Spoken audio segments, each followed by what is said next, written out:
Hold on. Good morning, all. This is the, what day is today? July 13th. Sorry, Wednesday, July 13, 2022, regularly scheduled meeting of the Cohasset Affordable Housing Trust. And we'll call this meeting to order with a roll call vote. Let's start with Tom Mead. Morning, Tom Mead, present. All right, Cindy Matheson. Cindy Matheson, present. Rob Henry. Rob Henry, president. And Steve Gomer, present. So we do have a quorum for the meeting. And I'm sorry, we also recognize that Cindy Amara has joined us as town council.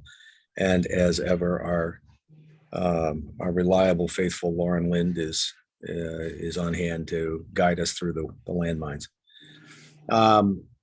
We have a relatively full agenda this morning. I was actually expecting to have be joined by members of the public, the abutters for the Heather Lane or Mill Lane or Heather Drive properties. But I see that we don't. That item will come up as a primary item of discussion for us pretty quickly. So the first item on our agenda is public comment. Do we have anybody from the public to comment? There's no one from the public here right now. All right. Let the record note that Diane Kennedy just joined us. Good morning, Diane. Good morning. I don't like these Wednesday early morning meetings after select board meetings. I can understand that. I don't think Lauren does either. And I have planning board late tonight, so I agree, Diane. Okay. Seeing no public comment, let's move this along. Bear with me here, kids. I'm flipping back and forth between screens, and I'm not that adept at it. We have a steering committee update. That's Lauren, you're going to handle that? Yes, I am. To give you an update, the Affordable Housing Steering Committee met yesterday. They're in a bit of transition right now. The chair has announced that he's not going to continue for another membership term. They also had submitted a letter to the select board to consider amending their charge so that it was only a 5-member group instead of 7 for quorum purposes. There's a series of other members though that are interested in maintaining and reapplying. That wasn't on the list of committee appointments that took place at select board last night, as far as I'm aware, but I believe that they're going to continue further appointments at their second July meeting. With that said, the Affordable Housing Steering Committee yesterday got another update from the property owner at 502 North Main Street, which is that piece of property next to the Cohasset Golf Club and the MBTA station. That owner has been approaching the town and in communications, preparing to be requesting from the select board to file for a comprehensive permit, like a local initiative program application. Same process that we went through for 808 Jerusalem Road and also for 390 CJC Highway. They are, so the Affordable Housing Steering Committee heard their latest update yesterday. They have a 20-unit apartment rental property that they're proposing. So the Affordable Housing Steering Committee will be writing a letter of support, and their next step will be to go to the select board to ensure that the town does want to partner on an application for this. So I'll be updating you as more comes of that. So other than that, the Affordable Housing Steering Committee is going to take a break for August, and they plan to reconvene in September unless there's some other reason why they need to get together before then. Tom Mead. I think that's great news. I had not heard anything about that project. So there's a proposed 20-unit rental building, and they would do 25% affordable. Correct. Awesome. And when would we expect that application? So it would take a bit of time to actually get through the process. First, we have to have the town agree to sign and like initiate the project eligibility process with the state. Mhm. Once the state were then to review the project, and should they issue the project eligibility letter, Mhm. then we can commence with a zoning board application through. So it's a several month process at the minimum. Yeah. But we are in the early stages now. So Checks the box on MBTA thing as well, right? well, so technically it meets the intent of what they're trying to do, but the way that the statutes are written right now is that it doesn't matter what is actually built on the ground, it's what your zoning allows. So while we're getting to the point of what we're looking to do, until see. we change the zoning, I see. we Yep, would not be in compliance. makes sense. So, but this might be one of those, I know you're not supposed to quote unquote spot zone, right? But like if we, the town, changed, made some changes that would include this property, because we already know it's about to be built or it will be proposed. This is helpful on the MBTA compliance front, right? Correct. Yes, this type of a project would meet the density requirements that they're looking to do. Awesome. Thank you. Rob Henry, Diane, then Diane. Lauren, could you, I'm not quite sure location, you say it's right next to the MBTA on Main Street? On 3A or? Yes, if you've driven property. past, there had previously been, it was a 2-family lot and there was a big billboard that it was for sale. And it's right, if you're driving towards Hingham on North Main Street, and the Closet commuter rail station is right onto your left. And the golf club's right there. It's the property immediately abutting the golf course there. Okay, probably the golf course. Yeah, you said golf club, but it's a golf course. Okay. So Oh, yes. Okay. Sorry for misspeaking. Yeah, Lauren, that's, if I recall correctly, that's the property would abut the property owned by the golf club, the house, right? Yeah, Is that correct? yes. Okay. Yeah, as a matter of fact, one of the other developers in town originally considered buying this property specifically for this purpose. And apparently the current owner had a better bid. By the way, I want to let the record show that Ted Carr joined us about 5 minutes ago. No applause, nothing? Come on. No, Is that real, Yeah. Ted? Wait, what Diane, did I do? he was you on had- mute. Diane, you'd had your hand up too. Yeah, just, I'm sorry, hang on, the cat just stepped on my keyboard. I am a ridiculous governance person especially with the select board, so things are gonna get slowed down by me because I can't let him get out of hand. So having said that, last night we set up a new committee to review zoning bylaws in town. And some people on the board basically had a slate in mind that they wanted us to approve the names of without any applications. And I was not very happy about that, so I pushed back and that didn't happen. But two things on that, one relevant to us and one not, or maybe. So there is going to be a zoning bylaw committee. It has already got a few members on it because they're transferring from what was previously the zoning bylaw working group. And they're looking for 3 additional members. They have 2 that have already expressed interest, but there is a third spot for a member of the community to be involved in the discussions regarding rewriting our zoning bylaws, and also the financial impacts that might have as we put forward, hopefully, some zoning changes to town meeting. And similarly back to Affordable Housing Steering Committee, we do have 2 applications for that. So even if we charged it to 5, we should be ready, the select board should be ready, Lauren, to have 5 applications like ready to address.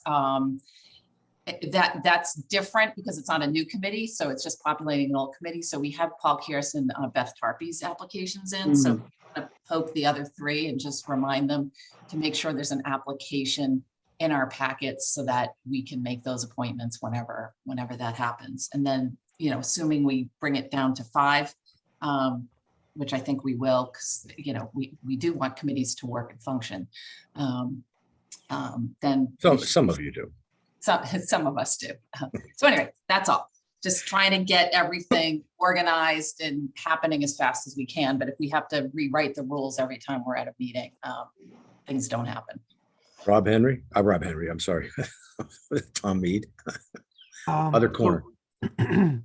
So, forgive me, I haven't been so plugged into it. So there is an existing zoning bylaw working group, but that now is being replaced by an actual committee. I don't know Correct.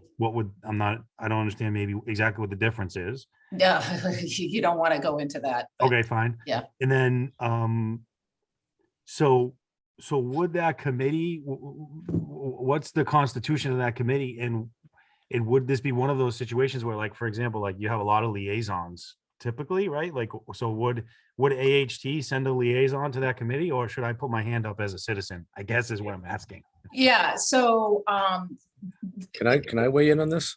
sure. Tom, a working group is a way to get things done in the back room. All right. It's non-official. It generally has people's ears. And it usually is made up of interested parties. A committee likewise is often made up of interested parties. But a committee typically has a charge. It has to work in public. And its findings ideally carry some weight, right? Because they are charged by the authorizing body, the select board in this case, probably the planning board as well, Diane. Yes, basically, yeah. I Okay, mean, if they're charged by But- us, but via Right. recommendations of planning. right. So and where this comes out, as it applies to AHT, anything that has to do with zoning bylaws interests us because the affordable housing initiatives in town will be affected by it. But more importantly, the health and vitality of the town as a whole is deeply affected by zoning. There's two things that will determine the future of that community in large part.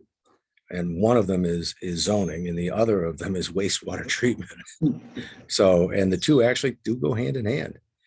So if you're going to, if it's something of interest to you because it's of interest to you for the health of the community beyond AHT, then I think that you would be, in my opinion, not knowing the charge and not having been party to the conversations over the last night or the last several nights, I would think you'd be uniquely positioned as, frankly, as would any of you, to raise your hands for it.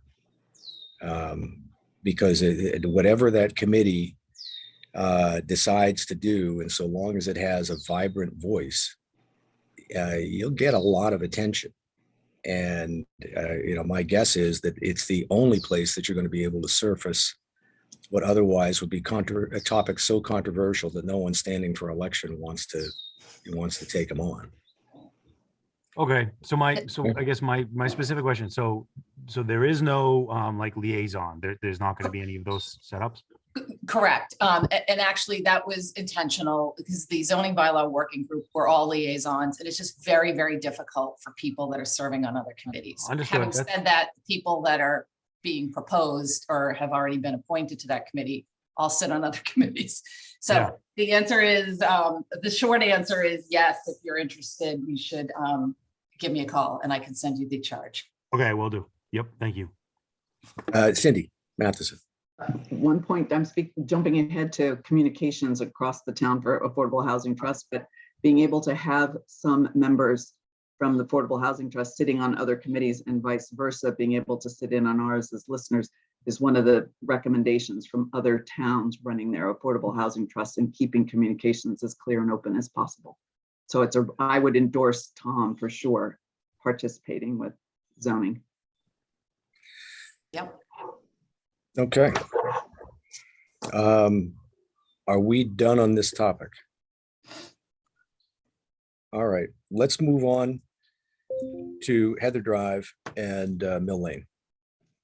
A couple of updates here. First of all, let's tackle the ownership transfer. An update for you is that I have been in touch with the select board chairman. I believe we're on the docket for Diane. I can't remember. July 26 or 27 is a meeting. I think it's the scheduled meeting. 26th. Yeah. 26. So we're on the docket for the 26th. I was asked about the time frame. How much time would this take? And I explained to him, given that the town's already authorized it should take no more than 20 seconds. Surprised I had to explain that.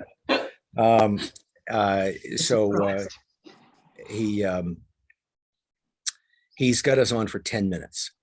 And I would like to think that this should be just a non-controversial procedural movement, and we can go ahead. Nonetheless, any of you who are available, I'd appreciate it if you'd join the meeting. I think it's important to show up as as the trust board, not as an individual. And simply, ask them to move this along. And if there's a resistance to it, we don't start a war there. We just take it under advisement and turn to our counsel and recognize that it's going to be strange for the trust to litigate with the town, but we'll have to. Anyway, long and short of it is we certainly want to get this process moving.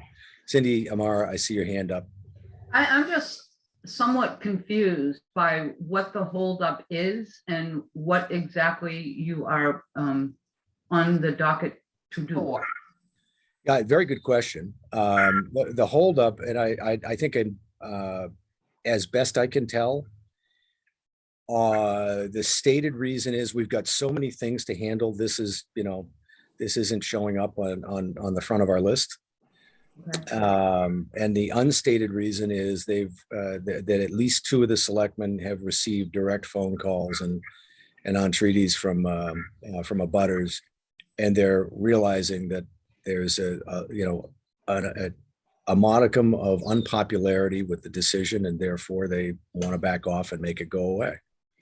So that's my estimate. I can't tell you that I know that for sure, but I would argue that at least two of the principals involved here are not profiles of courage. So that's my estimation. So, Tom. So Cindy, your surprise is the same as mine, right? Which is this was a town meeting item.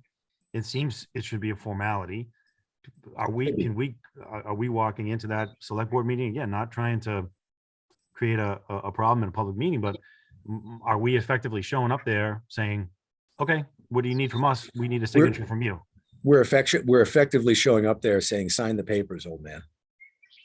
Right? It's authorized, it's ready to go. It's not in our possession. And as a result, we can't list it for sale. Right?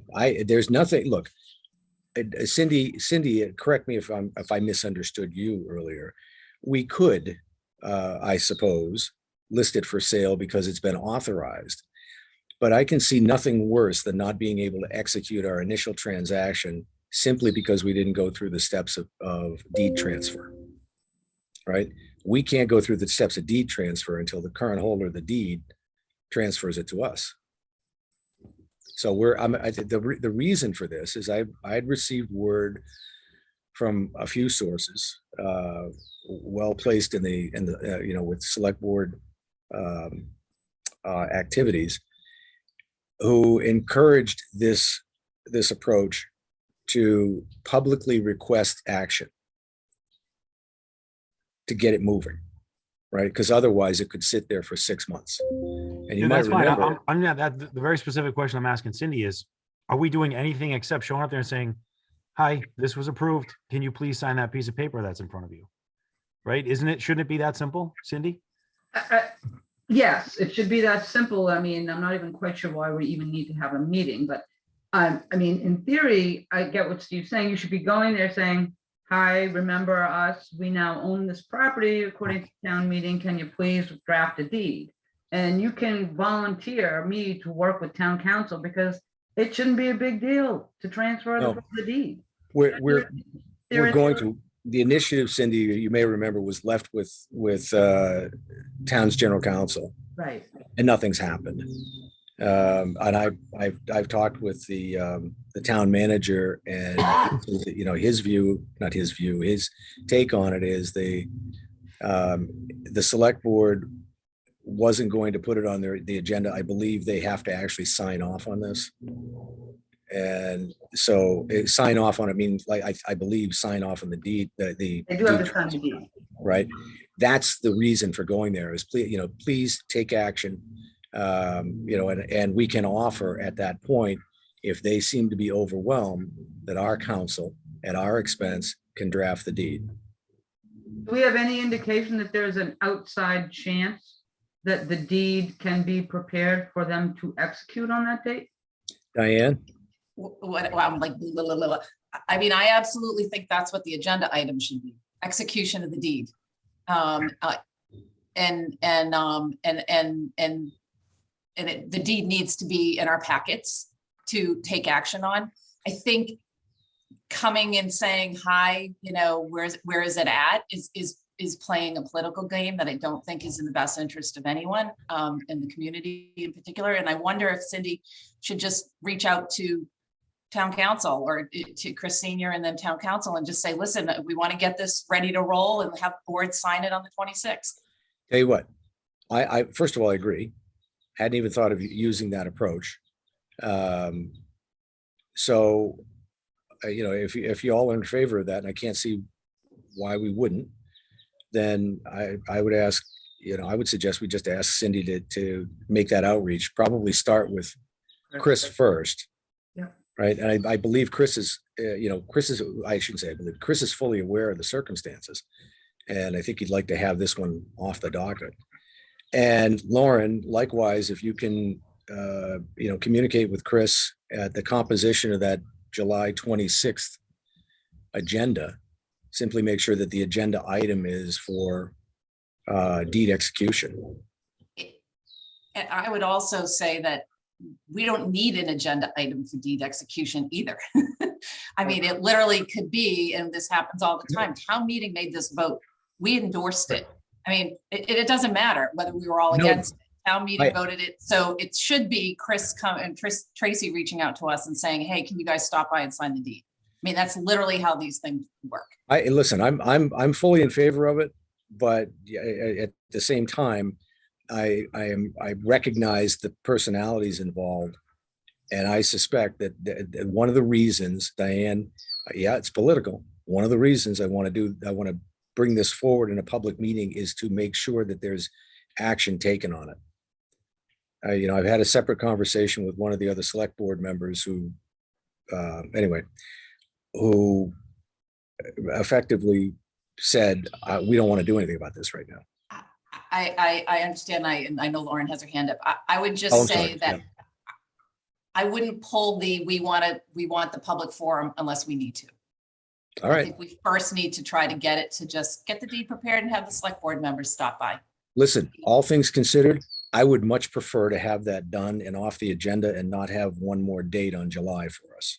Okay, so Lauren, Yes, thank you. I just wanted to add that when I had initially, after town meeting had taken place and reached out to town council, and town council being KP Law and town manager to request what needed to happen next, that's where we hit the brick wall of like, this doesn't need to happen right now. So I had already, as a staff initiative, I had attempted, I will reach out to Chris Senior and Tracy Connors about what sort of needs to happen, but that is why this sort of got back to the trust, because from the staff process level, it wasn't going anywhere. got it. So this would, what Cindy Amara is promoting as an approach takes it, no offense, it takes it away from the staff, other than Chris, and effectively puts it right in front of the selectmen where it should be, right? And if Cindy, Amara, you were blunted in your approach, then I think we still have the agenda item as the fallback. Right, I truly, in my heart of hearts, KP is well enough versed in this type of law, and they have enough of a reputation that I don't expect them to make this unnecessarily difficult. That doesn't mean that they will run through hoops to get done as quickly as possible, but I don't anticipate that there will be a problem getting it drafted and executed without further ado. Yeah, I don't think it has anything to do with council. Right, but council should have some sway with their client, at least on occasion. Yes, conceptually, I agree with you. So, all right, Cindy Mathis, Cindy Mathis, sorry. One quick question. I'm a total rule follower. I completely endorse exactly what Diane and Cindy Amara were saying. I also recognize we live in a time of misinformation and disinformation. And I wonder if there's any, do we need to prepare for the fallback of quote unquote, people going behind doors to get this thing pushed through, where the public isn't fully informed about what the real process is for this? In other words, is there an advantage to having it in the select board meeting for that reason alone? Yeah, I think, I think the, you know, the transparency piece that would the select board meeting or agenda item would support has actually already been vetted through town meeting, right? And this truly is a formality. No argument about that. No, none Okay. at all. And Rob Henry, I see your hand up. Yeah, I mean, I think, Cindy, what you're saying would be good for most of the item, but since this has been approved by the town, I just think by having this as an agenda item, it's just opening again for more discussion, more delay. I mean, this is so straightforward for crying out Okay, loud. you convinced me. I just wanted to raise the question. You convinced me. I just No. blows my mind that something that's been approved is relatively simple as this. It's got so much discussion and delay by some of the people on the select board. Yes, Diane, I see your hand, so hold on just a second. Yeah, again, I'm in full agreement. If we can execute this prior to or for the select board to simply sign off on it, and it becomes unnecessary, or just, you know, or just it becomes unnecessary for us to meet with the select board to push this along. I think that's great. Let's do it. And I really don't, you know, Diane, you won't believe this, but I really don't like the wars. I don't think they're necessary. The political dust-ups that go with it, and there should be no politics to this. It's an executed decision, right? But I'm also being as realistic as I can, recognizing that there's always a possibility that we might face some obstruction that we wish we didn't. So I'd like to keep the agenda item available, but I'd much rather have this available for execution for the board with, you know, which would negate the need for going before them. Now, I'm sorry, Diane, I see your hand going up again, so go ahead. Sorry, I don't want to belabor it. I think we're all in agreement. I do want to say, though, you know, once it's executed, to Cindy's point, I think it's worth asking the trust to be on an agenda just for an update. But the minute, you know, you go there seeking anything, things can spiral out of control. So right. Absolutely, I think it makes sense to go back and say, hey, we just want to report what's happened. This is it. This is what the status is. We have some challenges in terms of what our next steps might be, blah, blah, blah. And that's fully transparent. Okay. We're good to leave this topic. I agree with Diane on that one, by the way. All right. Thank you, Ted. Thanks, Ted. This part of the topic we'll leave behind. The second part, though, I did talk with Ted about separately, and that's communication with the neighbors on 25 Heather Drive, 39 Mill Lane. And I would like to lump this together with the next steps portion as well. You all received Cindy Amara's assessment of the Heather Drive abutters proposals to the board, to the trust. And I want to know if any of you have either questions or input on that. Tom Mead? I think, thank you. First of all, thank you, Cindy, very much for basically giving us, very clear and direct legal support for what we think is the right path anyways. I'll speak for myself. It seems very clear to me that, most of what was proposed in that motion, we couldn't possibly tie ourselves up in that manner. From a common sense perspective, that was always my, immediate reaction to it. And your point by point, sort of rebuttal or buttressing of why that all is true is really helpful. So thank you for that.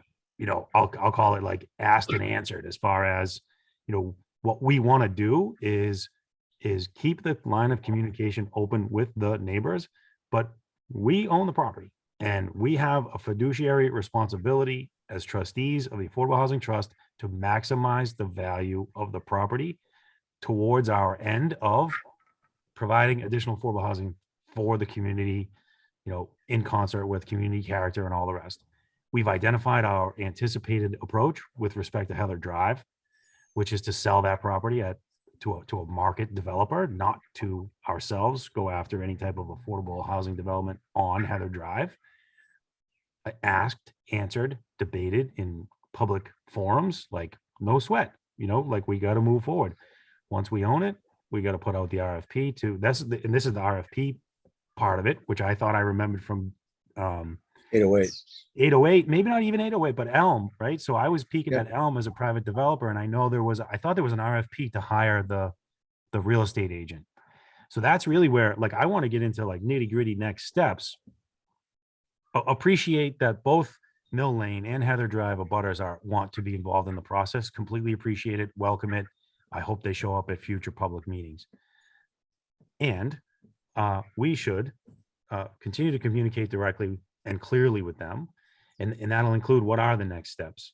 And so I think that's what we want to deal with in this meeting is, okay, Heather Drive, we've said we want to sell the property.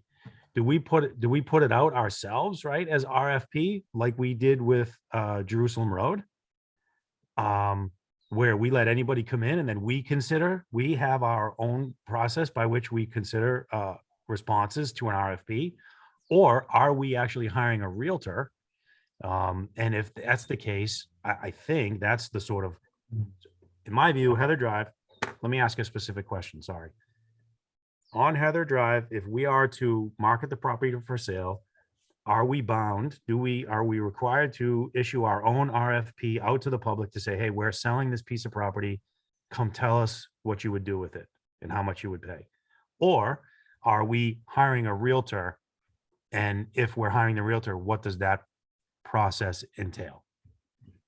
That's my question. Probably for Cindy. I was gonna say, is this coming my way? I have a feeling. It's not 100% black and white, but what generally happens is you first decide what it is you want to do. And it can be all over. I mean, one thing that is a minimum, if you want to have a realtor or a broker, they need to go through the bidding process, and you can't just pick one and say, we want you. So if you go that route, that's what you have to do first. Then you need to decide what you want to do regarding the property. At a minimum, it's going to be deed restricted, right? So they can only buy it with, oh no, this one does not. Nope, my bad. I was thinking the other property. So you need to decide what you want out of a purchaser for this property. Is it just highest price? Do you want some sort of restrictions that you own this for affordable housing purposes. You don't want to develop this property yourself for affordable units on site. So I think you just need to decide, what do you want, if any restrictions, or do you just want the highest bidder to come in? So in my view, I think we should hire a realtor. And I think we should give the realtor a very specific direction, which is the bid we're looking for, or like how we will, how we will review and pick a bid is, we want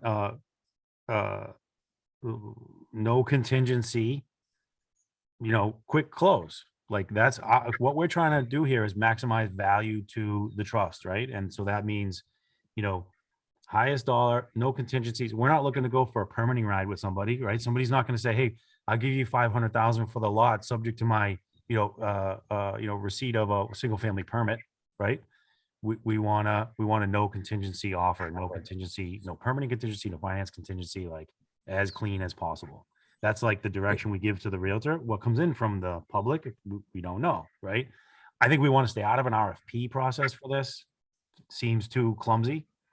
Well, you kind of have to put it out there that, you gotta give everyone the opportunity to submit their bids and have a level playing ground. Mhm. If you have to. So it sort of is an RFP, but in this case, it's very simple, straightforward. The rule of award is most highest responsible and responsive bid. Yeah. And all those things go in it, no contingencies. So you just put your roadmap, give it to the broker and say, you go do what you can. Yes. And So- So I say, Can I ask you to just hold this part of the conversation for just a moment? Because I think the most an urgent next step, even before we get into this stuff, is communicating with the abutters. All right, I expected them to be present at this meeting, but they're not. And I believe that at the very least, we should communicate in writing to them that, you know, the gentler, if you will, the gentler reading of the point by point response that we've received from council, right? And just simply get it out to them in a letter. Okay, and then at that point, you know, I feel like we've executed a commitment we've made to those abutters.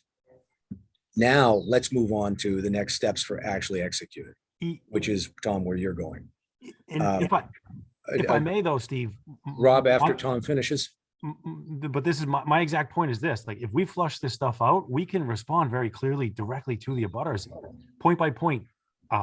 Cindy's stuff, like you said, soften it, whatever.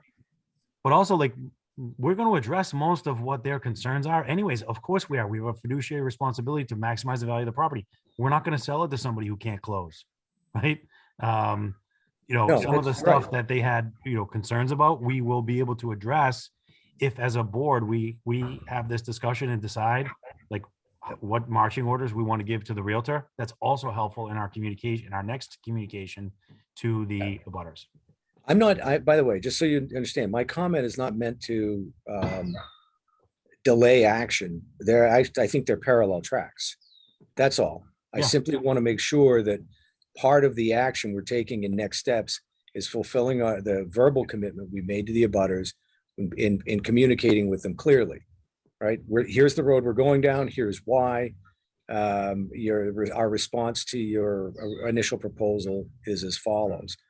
And meanwhile, we're doing exactly, we're taking the steps exactly as needed to execute. We're looking for deed transfer. We're moving forward to hire a realtor, putting out our requirements for bid, right? I'm sorry, Rob Henry. I don't mean to take over your spot. I'm thinking, you know, the abutters are, you know, trying to hold up things. And I know one of the things that Cindy had in her thing is about them purchasing. I wonder if one of the next steps, which would be before this, I agree about real estate agent eventually, but the step would be to go right at them and kind of almost call them like you would a poker game and say, before we go to the extent of getting a real estate agent and selling it, would you want to come up with a plan to buy this property and have them have right, you know, that they come up right of first refusal. I wouldn't call it that, of course, but just saying, look, you guys, you know, all we're trying to do is make money for the trust. We're not trying to say we're going to build something, and kind of almost call their bluff I love it. and do that first before we hire a real estate agent. And that would also show that we were interested in having them, the neighbors, own the property before we went out to, you know, to try to sell it. Tommy, I'm sorry, and then Cindy Amara. So very quickly, I love the approach, right? And in my career as private developer, this is the same discussion I have with neighbors all the time. I bought the property, I'm going to develop it. You could have bought the property to preserve your view or your backyard or whatever. So I love the approach. My concern, and this might be what Cindy's going towards, it would be setting a precedent, right? Which might hurt us on Mill Lane, because I think we have potential designs on actually trying to put together some type of deal over there to develop Mill Lane. And if we offer Heather Drive abutters, you know, prior to any other process, if we offer that to Heather Drive, would we also have to provide that opportunity to the abutters at Mill Lane? You That would be might my have to do question. that, but you could have a contingency that's saying that we did intend to have it built, you know, have a different, it's a different deal. I mean, they're all different deals. I agree. I know that people like to relate to one to the other, but this seems to be the hotter problem than the Mill Lane one. Well, Mill Lane hired an attorney, but go ahead. Yeah, Cindy. okay. Well, that's it, right? Once you hire an attorney. So anyway, I just think it's something for us to consider, because it would show that we are, in a way, trying to work with them. We are. And it would also save the process of us going through and paying a real estate commission and doing all that. Okay, so can we, I'm gonna ask I'm sorry, Cindy Amara, go ahead. Yeah. I just feel compelled to say a couple of things. One, you do not have to hire a broker. You can just put out an RFP that says, bang, bang, bang, up until this date, we're expecting we'll take in all offers. So you don't have to do it with the broker, but you can. What you can do with Mill Lane in the course of answering their quote unquote motion, one of the things that I put in there is there's nothing that prohibits them from putting together a bid just like anybody else. But you cannot offer them an advanced deal, so to speak. You Right. can't go to them and say, if you give us what you want and we'll give it, we'll sell it to you, but you can make them aware even before you put out the RFP in response to their questions that here's what we're gonna do, and we're trying to make money here, and so they have a heads up, so they have a little time to see if they can get their act together, and if they really are serious about wanting to put together a bid. But you cannot make a deal directly with them. That's all. All right. So can I make a suggestion? Because we're going to butt up against time in executive session. We've got 2 minutes to go. We've got some specific next steps to take on Heather Drive, right, before Mill Lane. So what I propose is putting together a subcommittee to come back to us probably in a special meeting in early August to very simply make the recommendations on how to proceed here, right? Do we hire a broker? Do you go out and get an appraisal from the broker first, right? So we know kind of where we should sit in offers, or do you simply go out and hire the broker with a series of determined objectives for the trust to achieve? So Tom, in your earlier example, highest price available, no contingency clause, et cetera. Right? That's what I'm asking for. Now, to put together a subcommittee, what that means is no more than 2 people. Right? So if you're in favor of this, because what it does is promote fast action. The subcommittee comes back to the trust says, hey, we like this, let's go, or let's make some modifications, let's go. Tom? I can take it one further. If that subcommittee is me and Cindy, I'm gonna nominate myself and nominate the Cindy. Like I can bullet point like what we want, and then we can also like draft the communication, right, to both broker and to Heather Lane, so that next time we meet, we have actionable stuff, right, that we come out of that meeting with, Right. ready to go out to the world with what our thing is. Cindy, how do you feel about that, since you've been nominated? Which Cindy, me or Cindy Matheson? Cindy Matheson. It depends on how quickly we want to do it. I'm going to be away in August. End of July, from the 21st to the 30th. I'll be in North Carolina, so I'm happy to work on that and certainly to draft something that will soften and explain. Yes, that's what I need. That's what you're looking for. Okay, so I can do that remotely. Yeah, it's just it's really soft, and it's take and marry up Cindy Amara's response, marry that up, Sign me up. along with my sort of like initial thoughts on direction for the broker and real estate next steps. You've got All the right. technical stuff. I'll do the writing stuff. Perfect. All right, so those in favor of drafting Tommy and Cindy Matheson as a subcommittee to execute next steps in communication on Heather Drive. I'm sorry, the chair has put forward a motion to execute that subcommittee. Do I have a second? Second. Okay, all those in favor will go by roll. Diane Kennedy, Diane Kennedy, aye. Ted Carr, Carr, aye. Rob Henry, Rob Henry, aye. Cindy Matheson, Cindy Matheson, I. Tom Mead, Tom Mead, aye. Steve Gomer, aye. Great, motion passes. Think about your time frame in this. Ideally, I'd like you to, get it done as quickly as you can. As soon as it's done, I'm happy to call together a meeting as soon as practicable for a quorum to move on it. Okay. All right. Yep. Super. With that, we have Noreen Brown joining us from South Shore Habitat from Humanity. Noreen, I'm sorry to keep you waiting. But thank you for joining us. And now I believe I need a motion, right, for executive session? Go ahead. Yes, that's correct. So what you'll do is you just need to state for the record that you'll be entering into the executive session. We're going to stop the recording, and then you're only going to retreat to adjourn the meeting. With that, when you start, you have to say it for the meeting as specified on the agenda, and you need a roll call vote to enter. Right. Thank you very much, Lauren. So at this point, the chair makes a motion to go into executive session to discuss a real estate transaction. That's the reason, that's the exemption for executive session. As a result, we'll be leaving the recorded portion of the meeting behind. We'll re-enter simply for the purpose of adjourning. That's the motion from the chair. May I have a second? Second. Okay, thank you, Ted. All right, starting with Ted Carr, by vote. Aye. Quick question though. Is it a different Zoom link or is it the same link? No, we're Same staying with this one, Ted. Okay, great. So aye. All right, Diane Kennedy, Diane Kennedy, aye. Cindy Matheson, Cindy Mathis and I. Rob Henry, Bob Henry, aye. Tom Mead, Tom Mead, aye. and Steve Gomer, aye. We are now in executive session.